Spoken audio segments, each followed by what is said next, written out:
दीवानापन episode _150। अब आगे। वैसे मॉम वो दोनों पहले भाई बहन थे तो फिर आपने और बाकी सब ने इस रिश्ते को एक्सेप्ट कैसे कर लिया?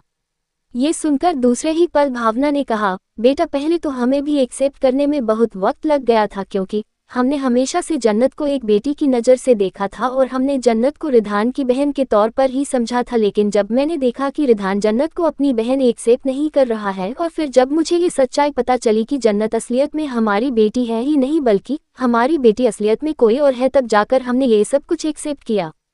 वरना हम भी कभी एक्सेप्ट ना कर पाते। लेकिन बचपन से ही रिधान ने कभी जन्नत को अपनी बहन एक्सेप्ट नहीं किया। तो क्या उसे बचपन से ही पता था कि वाकई जन्नत उसकी बहन नहीं थी? ये सुनकर अब जन्नत को आशी ध्यान से देखने लगी। उसके दिमाग में बहुत सारे सवाल चल रहे थे। तभी उसने हिचकिचाते हुए कहा, वैसे क्या आप किसी को भी एक्सेप्ट कर लेंगे, मतलब जो कि ब्लड रिलेटेड ना हो? ये सुनकर भावना ने कहा, हाँ जरूर, बस उनका रिश्ता प्योर होना चाहिए। इससे ज्यादा हमें और कुछ नहीं चाहिए। ये सुनकर आशी चुप हो गई। पर तभी ना समझी में भावना ने कहा, पर बेटा तुम ऐसे सवाल क्यों कर रही हो, मैं कुछ समझी नहीं। ये सुनकर आशी ने अपना सर ना में हिलाते हुए कहा, कुछ नहीं, बस ऐसे ही। ये सुनकर भावना मुस्कुरा दी। तभी वहां पर सारांश आया। सारांश को देखते ही आशी थोड़ी सी हड़बड़ा गई, पर भावना ने मुस्कुरा कर कहा, सारांश बेटा तुम यहाँ, मैं तुम्हें कब से ढूंढ रही थी, तुम कहाँ चले गए थे? ये सुनकर सारांश आशी को घूरते हुए बोला, बस एक इम्पॉर्टेंट काम से चला गया था।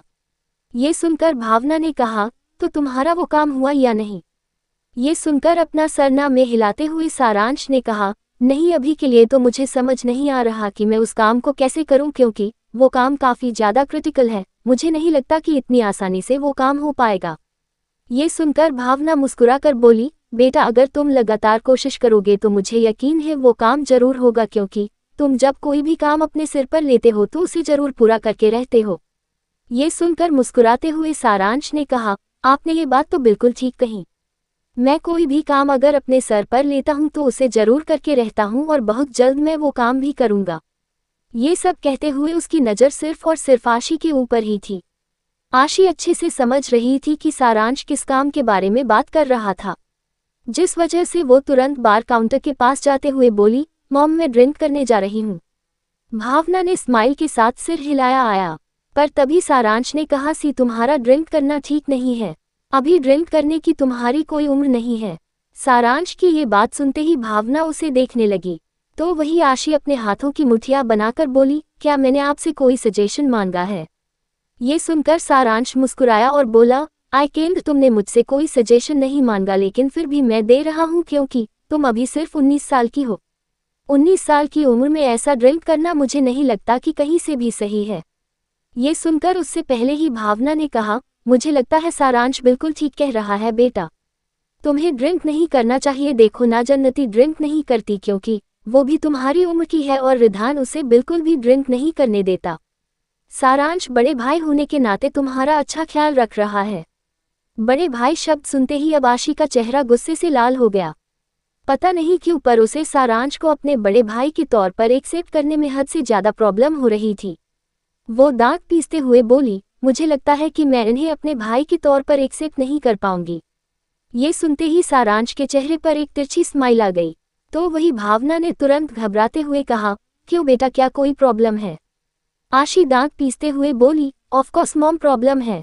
ये जब देखो तब मुझ पर रोक टोक लगाते रहते हैं। मुझे ऐसा भाई नहीं चाहिए। मुझे अपने अकॉर्डिंग अपनी जिंदगी जीनी है, जैसे कि इससे पहले मैं जीती आ रही थी। मैंने बहुत बार ड्रिंक किया है, किसी ने मुझे नहीं रोका। तो ये सारांश ने कहा, इससे पहले तुम फैमिली में नहीं रही हो, इससे पहले तुम अकेले रही हो, इसलिए अकेले तुमने जो कुछ भी किया वो मायने नहीं रखता। लेकिन अब जब तुम फैमिली में आ गई हो तो तुम्हें फैमिली के अकॉर्डिंग ही चलना चाहिए। Got it?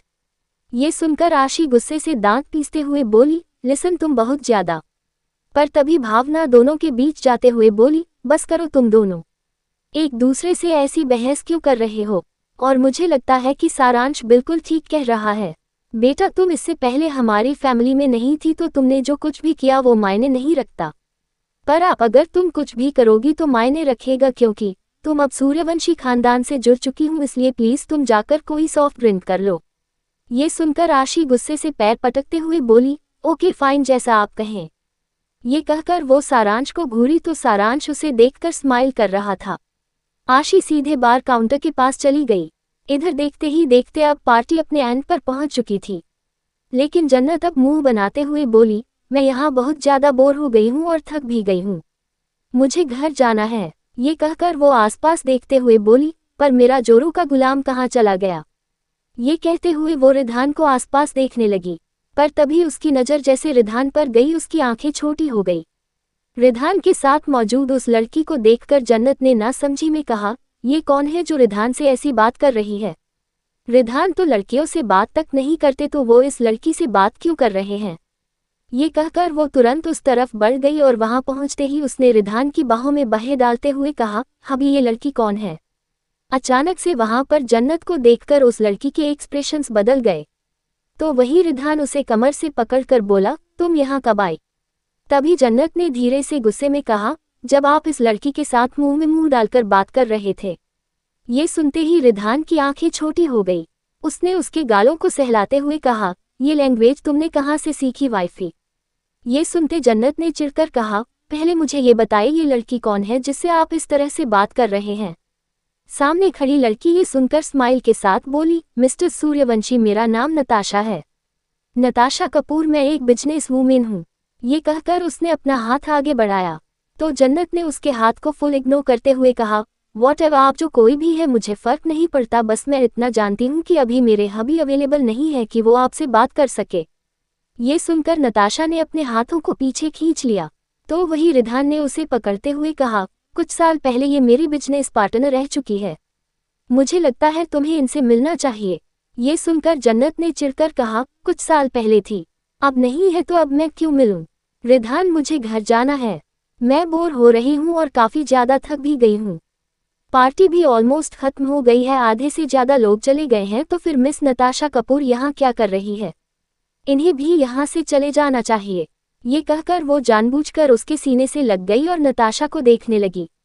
वही नताशा ने जब ये सब कुछ देखा तो वो स्माइल के साथ बोली, आई थिंक आपकी बीवी को मैं पसंद नहीं आई। रिधान इसके जवाब में कुछ कह पता उससे पहले जन्नत ने कहा, बिल्कुल सही सोचा आपने, आप मुझे बिल्कुल भी पसंद नहीं आई, क्योंकि आप मेरे हस्बैंड के साथ जिस तरह से बात कर रही थी मुझे आपकी बात करने का तरीका ही पसंद नहीं आया, इसलिए नेक्स्ट टाइम से प्लीज़ मेरे हस्बैंड से दूर रहिएगा। ये सुनकर रिधान की आंखें छोटी हो गई तो वही नताशा ने कहा, देखिए आप गलत समझ रही है, ऐसी कोई बात नहीं है। जन्नत ने चिढ़कर कहा, मुझे मत बताइए मैं क्या सोच रही हूँ, क्या नहीं मुझे इतना पता है कि आप मेरे हस्बैंड के साथ फ्लर्ट कर रही थी और मुझे ऐसी लड़कियां बिल्कुल पसंद नहीं है, क्योंकि रिधान सिर्फ मेरे हैं और मैं नहीं चाहती कोई भी मेरे अलावा उनके साथ फ्लर्ट करे, इसलिए बेटर होगा कि आप यहाँ से चले जाए। ये सुनकर नताशा ने अपने हाथों की मुट्ठियां बंद कर ली, पर तभी पीछे से आवाज आई, नताशा बेबी हमारा बच्चा रो रहा है, हम कब घर चलेंगे। नताशा ये सुनकर पीछे मुड़ी और उसने अपने हस्बैंड और उसके गोद में मौजूद 2 साल के बेटे को देखा जिसे वो अपने गोद में लेते हुए बोली, बेबी डोंट वरी मम्मा घर चल ही रही है। इधर जैसे ही जन्नत ने ये देखा कि नताशा और डैडी शादीशुदा और एक बच्चे की माँ है, उसे एहसास हुआ कि उसने शायद कुछ ज्यादा ही कह दिया था। उसका चेहरा अब लाल हो गया, उसे बहुत ज्यादा गुलिया महसूस होने लगी। तभी उसने रिधान से धीरे से कहा, रिधान शायद मैंने गलती कर दी। रिधान हंसते हुए बोला, नहीं बिल्कुल भी नहीं। जन्नत ने मुंह बनाते हुए कहा, पर वो तो शादीशुदा थी और मैंने उन्हें क्या कुछ नहीं कह दिया। रिधान प्लीज मेरे लिए उनसे माफी मांग को, मुझे डर लग रहा है कहीं वो मुझे डांटना ना लगे, क्योंकि मैं अभी बच्चों जैसी बात करती हूँ और वो तो मुझसे कितनी बड़ी है और सीनियर लग रही है। रिधान ने उसके छोटे से चेहरे को अपने हाथों में भरते हुए कहा, इसीलिए तो मका ने तुमसे कहा कि तुम्हें उनसे मिलना चाहिए, क्योंकि आगे चलकर तुम भी बिजनेस करोगी तो वो बिजनेस में तुम्हारी हेल्प कर सकती है। यहाँ तक कि मैं और उनके हस्बैंड भी एक साथ कई सारे प्रोजेक्ट पर काम कर चुके हैं और प्रोजेक्ट में हमें सक्सेस भी मिला है। ये सब सुनकर आप जन्नत को काफ़ी ज़्यादा अनकंफर्टेबल फील होने लगा। उस पल को लेकर गुस्सा आ रहा था जब उसने वो सब बकवास बातें की थी। तभी नताशा ने मुस्कुरा कर कहा, कोई बात नहीं, मैं आपकी प्रॉब्लम समझ सकती हूँ। एक्चुअली जब मेरे भी हस्बैंड से कोई लड़की बात करती है तो मैं भी बिल्कुल इसी तरह जालस फील करने लगती हूँ और मेरे दिमाग में उस वक्त जो कुछ भी आता है मैं सब कुछ कह डालती हूँ। बट मिस्टर रिधान मानना पड़ेगा, आपकी बीवी आपसे बहुत प्यार करती है, आप बहुत लकी है जो इतनी ज्यादा खूबसूरत बीवी का प्यार आपको मिला है, या आपके लिए बहुत ज्यादा पजेसिव भी है। आप दोनों मेड फॉर ईच अदर है। आई विश आप दोनों हमेशा साथ रहे। ये कहकर नताशा कपूर अपने बेटे के साथ वहां से चली गई। इधर ये सारी बातें सुनकर जन्नत ने अपना सर नीचे झुका लिया तो रिधान उसे घूरते हुए बोला, क्या सच में मैं इतना ज्यादा लकी हूं कि मुझे तुम जैसी बीवी मिली? और क्या सच में तुम मुझसे बहुत प्यार करती हो? क्योंकि अभी तक तुमने मुझे एहसास नहीं दिलाया है। पर अभी अभी नताशा कपूर जो कह कर गई है, अगर वो सच हुआ तो। ये कहते हुए उसके चेहरे पर एक अजीब सी स्माइल आ गई। तो जन्नत ने तुरंत हकलाते हुए कहा, नहीं नहीं, ये सच बिल्कुल भी नहीं है। वो तो कुछ भी बकवास कर रही थी। मुझे आपसे कोई प्यार व्यार नहीं है और अब चलिए मुझे घर जाना है, क्योंकि मुझे बहुत ही अजीब फील हो रहा है। मेरे पेट में भी दर्द महसूस हो रहा है और मुझे वॉमिटिंग भी फील हो रही है। ये सुनते ही अचानक से रिधान के एक्सप्रेशंस बदल गए। उसने दूसरी पल उसके हाथ को पकड़ते हुए कहा, व्हाट रॉन्ग विद योर, तुम्हें वॉमिटिंग क्यों फील हो रही है? और तुम्हें ऐसा कब से हो रहा है? क्या तुमने कोई ड्रिंक की है?